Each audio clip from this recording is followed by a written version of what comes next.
Hello and welcome to Indepth. I'm Teena Jha. The judiciary is meant to guarantee the protection of citizens' rights at every instant. But in practice, the Indian justice system is not only erratic but also extremely slow, resulting in justice being denied to a lot of people. According to the National Judicial Data Grid, over 4.2 million cases were pending in the 24 High Courts of India till this February. The problem prompted Chief Justice of India Dipak Misra to seek suggestions for measures to speedily dispose of cases from the various high courts across the country.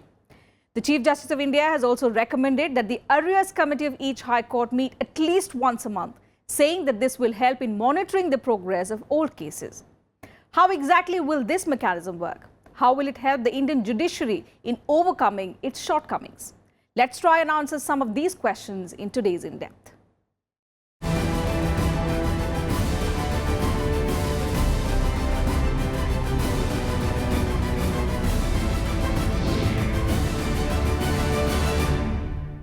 So Chief Justice Dipak Misra has written to all High Court Chief Justices, advising them to set up disposal review mechanisms to clear cases on priority.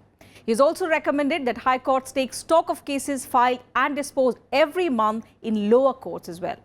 The recommendations have triggered a debate as to their merits. Victims waiting for justice for years. Reason for the delay in disposing of the cases ranged from large number of unfilled judicial vacancies, a long-drawn judicial process and even a fast-growing population. Clearly, our judiciary is struggling under a tremendous workload. The Chief Justice of India added a new dimension to the debate, stating that lack of basic facilities in the lower court is increasing the backlog.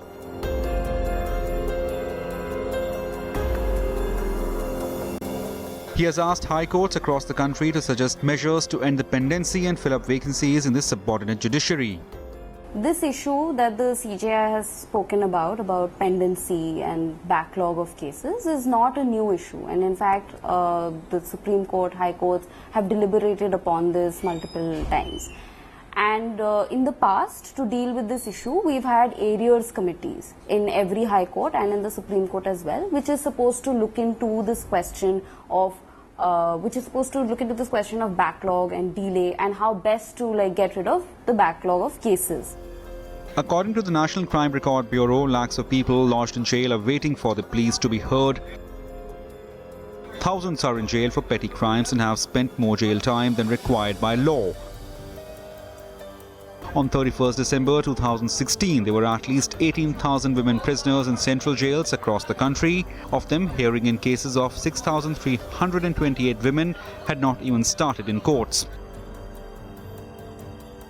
In Haryana, Sikkim and Mizoram, 1 in every 10 cases is over 10 years old.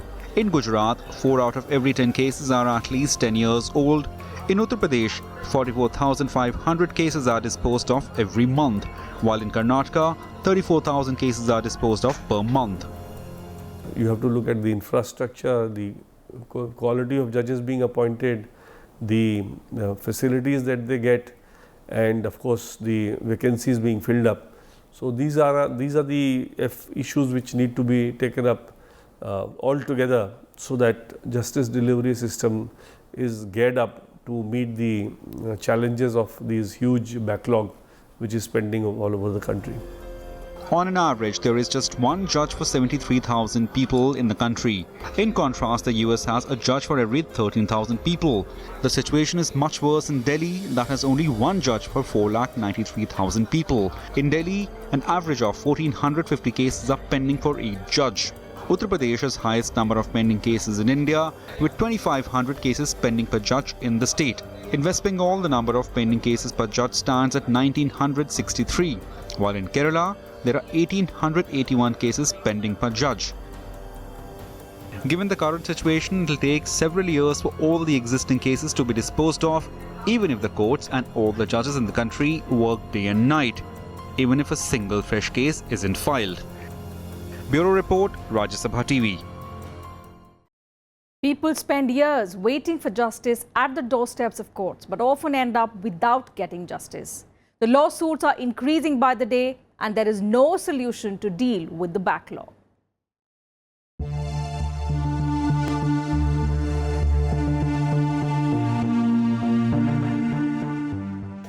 judiciary is struggling under a mammoth 3.4 crore case backlog.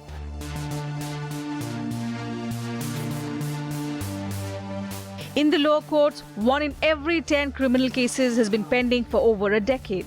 On an average, a district judge disposes of 43 cases in a month, while a district court hears 1,350 cases every year.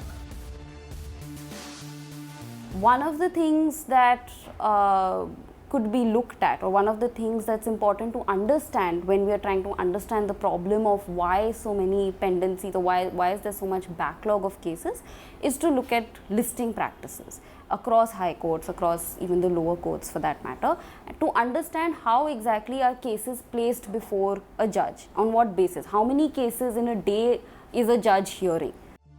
According to the National Judicial Data Grid, over 2 crore 72 lakh cases are pending in Indian courts, 83 lakh cases are civil lawsuits, and over 1 crore 90 lakh are criminal cases. Over 56,000 cases are pending in the Supreme Court, of which 20,000 cases are over a year old. 40 lakh cases are pending in 24 high courts, and at least 6 lakh cases are pending for decades. In a recent response to a question, the government informed the Lok Sabha that 2 crore 60 lakh cases were pending in district and subordinate courts till December 2017. इसके वजह बहुत हैं। अगर criminal case को अगर देखें तो गवाह नहीं आते हैं कई केस मुकदमों में। उसके बाद सारी जो व्यवस्था है जो क्रिमिनल केस की, वो ख़ास करके जो है मेडिकल रिपोर्ट आने में टाइम लगता है, फॉरेंसिक रिपोर्ट आने में टाइम लग जाता है। तो ये सब जो है क्रिमिनल केस में समय जो है कोर्ट का खा जाता है। ख़ास करके सिविल केस चूँकि वो प्राइवेट केस होते हैं तो इसमें भी जो है एविडेंसेस होते हैं, कभी जो है गवाह आता है, कभी गवाह नहीं आता है, कभी स्ट्राइक भी हो जाता है कोर्ट में। तो बहुत कारण है, एक कारण उसको नहीं कह सकते हैं मुकदमों को जो है वो बढ़ने में। With over 60 lakh cases left to be heard, Uttar Pradesh has the highest number of pending cases. Over 18 lakh judicial cases are pending in West Bengal. Bihar comes next with 16 lakh 81,000 cases. Gujarat has 15 lakh 88,000 pending cases. Karnataka 14 lakh 63,000 cases. Rajasthan 14 lakh 61,000 cases. There are 12 lakh 45,000 cases in Kerala, 10 lakh 63,000 cases in Odisha, and 10 lakh 56,000 cases in Tamil Nadu are pending in various courts. It can be said as if there are 4 or 5 main reasons: lack of infrastructure, lack of good quality judges, and and vacancies that are existing in the appointment of judges, and the salaries and perks of judges. Because if you get a better salary and a better perk, then better lawyers would be interested in becoming judges. Today, the worst of the lawyers are only interested in becoming judges, because of which the quality of the judges is down, and because of which the justice delivery system also suffers. So this is a concerted effort which needs to be done. Of the total pending cases, 8.3% cases are over a decade old, 16.07% cases are 5 years old, 28.87% cases are pending in the courts for over 2 years, while 46.77% cases are pending for less than 2 years. Bureau Report, Rajya Sabha TV. It's important to understand what are the reasons for the increasing burden of these cases in courts. Chief Justice Dipak Misra has described the lack of infrastructure as one of the causes. But this is not the only issue. There are other reasons for the delays in settlement of lawsuits. Let's find out in this report.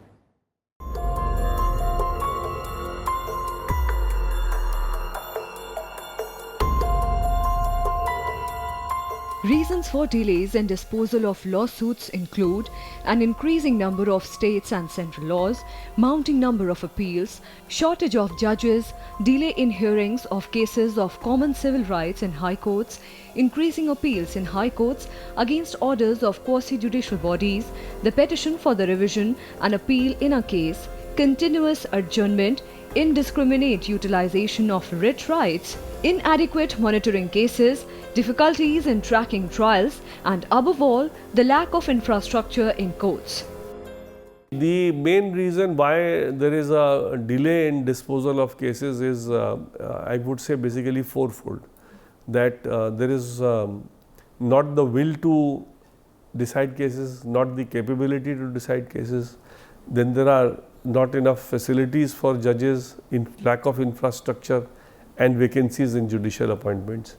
Now all these, some have to be addressed by the government, some have to be addressed by the collegium system and the judges. Both should work together and ensure that everything is in place. That kind of a concerted effort is not there, and because of the lack of that concerted effort, no substantial progress is being made in the matter of disposal of these cases. Apart from this, there are delays during pre-trial and trial of cases, the process of completing appeals, hearing of cases and delays in making the final decision. Considering the number of cases, there is a need for appointing 50 judges for 10 lakh people. At the moment, this figure is just 10 judges. This ratio is 107 in the US and 50 in England, while in the Indian High Courts, there are vacancies for 434 judges. The lack of judges and the increasing number of cases has burdened the courts, that has only delayed settlement of cases.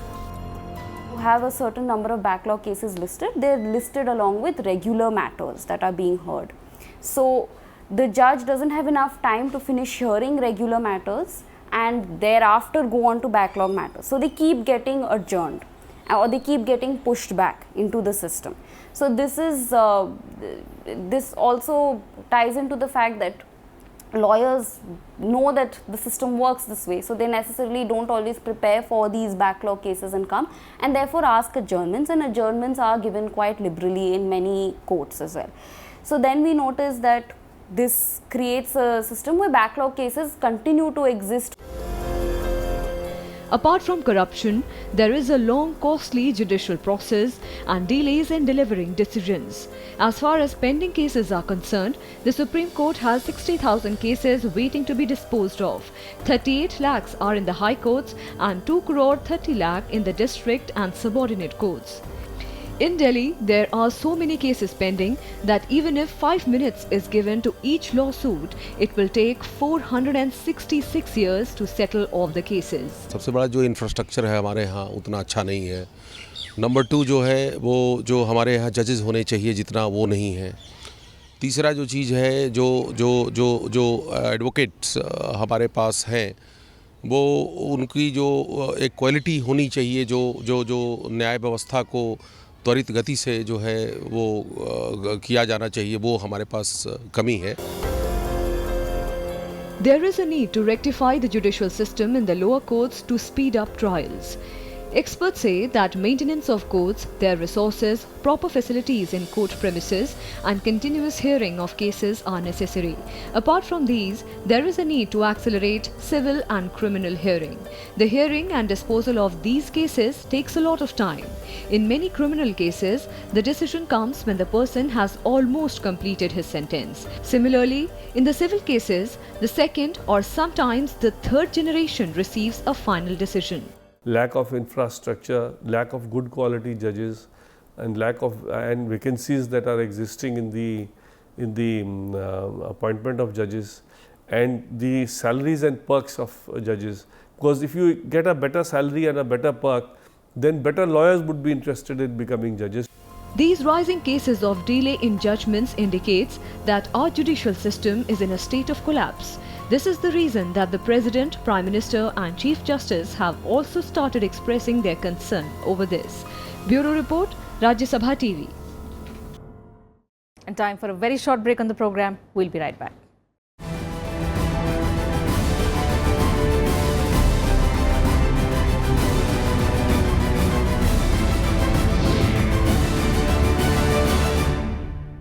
Welcome back. You're watching Indepth on Judicial Delays.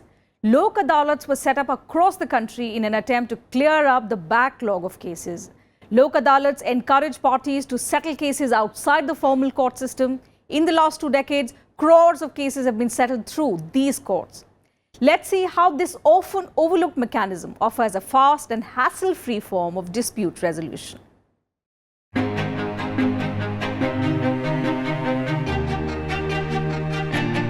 People's Court or Lok Adalat has become a strong mechanism in India now. It is an alternative dispute redressal mechanism where disputes or cases pending in courts are settled in a day. To get out of the maze of litigation courts and lawyers' chambers, most of the countries encourage this alternative method of dispute resolution. Lok Adalats were allowed by the 42nd Amendment of the Constitution. In 1976, Article 39A was introduced to ensure that justice is not denied to any citizen of the country by reason of economic or other disability. Article 14 and 22(1) also make it obligatory for the state to ensure equality before law and a legal system which promotes justice on a basis of equal opportunity to all. In 1987, the Legal Services Authorities Act was enacted to give a statutory base to legal aid programs throughout the country on a uniform pattern. However, this act was finally enforced on 9th of November 1995. National Legal Services Authority or NALSA was constituted on the 5th December 1995 under this act. Its task is to implement, evaluate and monitor the legal aid program. NALSA, along with other legal services institutions, conducts Lok Adalats. Under Section 19 of the Legal Services Authorities Act 1987, Lok Adalats have a statutory status. So the first, instead of although this renewed attention is good, the larger issue here is to probably look at how these existing systems can be improved rather than creating newer bodies to look at these same questions. The introduction of Lok Adalats added a new chapter to the justice dispensation system of this country. Lok Adalat in India is a forum where long pending cases are settled outside a court. Lok Adalats settle dispute through conciliation and compromise. There are 4 levels of Lok Adalats. At the top is the State Legal Services Authority that's constituted in all states of the country. Next come the High Court Legal Services Committee that is located in the High Court complex in every High Court. These are followed by District Legal Services Authority and Taluka Legal Services Committees at the district and taluka level. The government doesn't fill in the vacancies on time, or the matters are not, there's not enough administrative resources at their disposal. These matters also seem to be getting delayed. So in a report that the Law Commission took out in 2017, we saw that even in the tribunal system, there's a huge amount of backlog of cases. So essentially, if I were to capture this problem in a couple of sentences, I'd say that you're creating new systems, but you're not equipping these systems to truly function. The Lok Adalat's decision is deemed to be the decree of a civil court. It is final and binding on all parties, and no appeal can be against such an award exists in any court. The Lok Adalat is presided over by a sitting or retired judicial officer as the chairman, with 2 other members, usually a lawyer and a social worker. There is no court fee. Lok Adalat is very effective in settlement of money claims. Disputes like partition suits, damages and matrimonial cases can also be easily settled before Lok Adalat, as the scope for compromise through an approach of give and take is high in these cases. By 2015, there were more than 15 lakh public courts in the country, out of which more than 8 crore lawsuits were settled. Most state governments have encouraged the Lok Adalats as they reduce the burden on the judiciary. Bureau Report, Rajya Sabha TV. And lastly, to know how the Indian judiciary functions, it's important to understand its organizational structure. The Indian courts form a strict hierarchy, with the Supreme Court at the top, followed by high courts in the states and district courts below them. These courts hear criminal and civil cases, including disputes between individuals and the government. What's significant about the Indian judiciary is that it's independent of the executive and legislative branches of the government under the Constitution.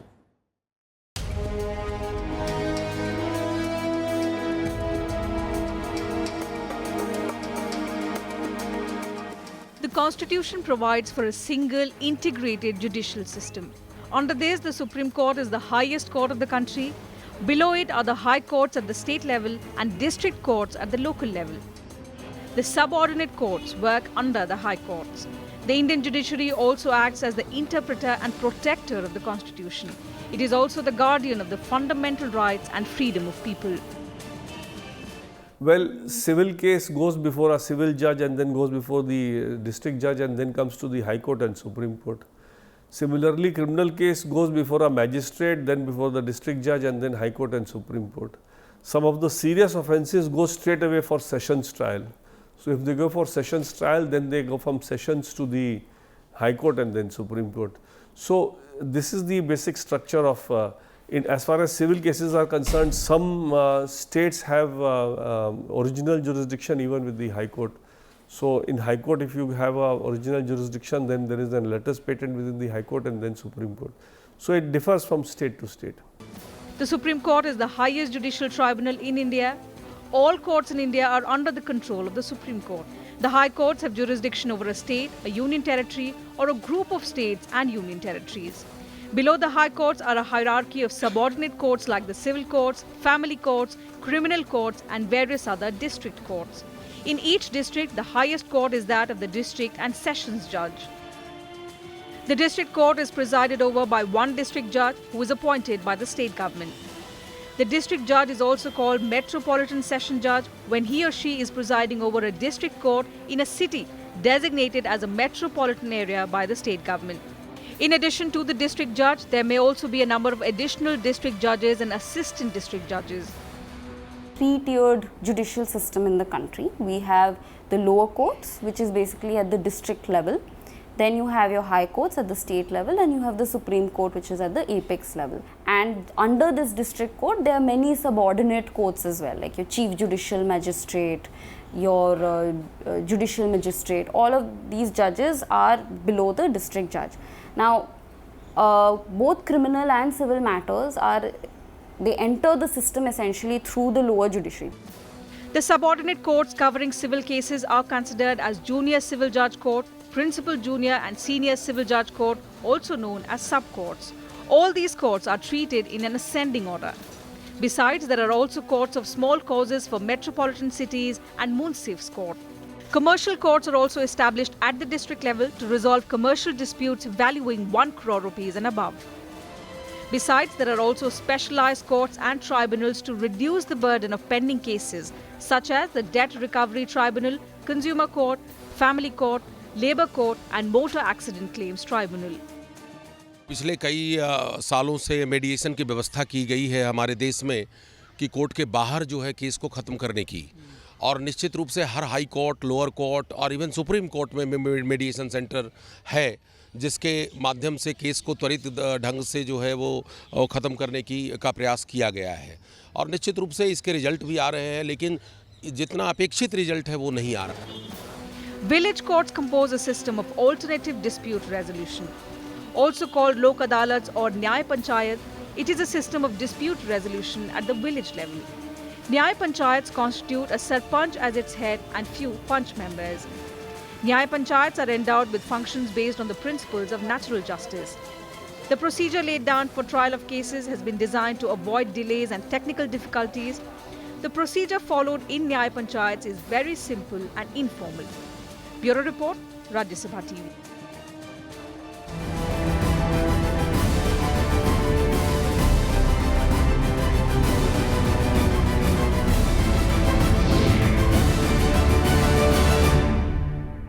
And that's it from us in this edition of Indepth. We'll be back same time tomorrow with a focus on another subject. You can also watch our episodes online on YouTube and Twitter and share your feedback. Thanks for your time.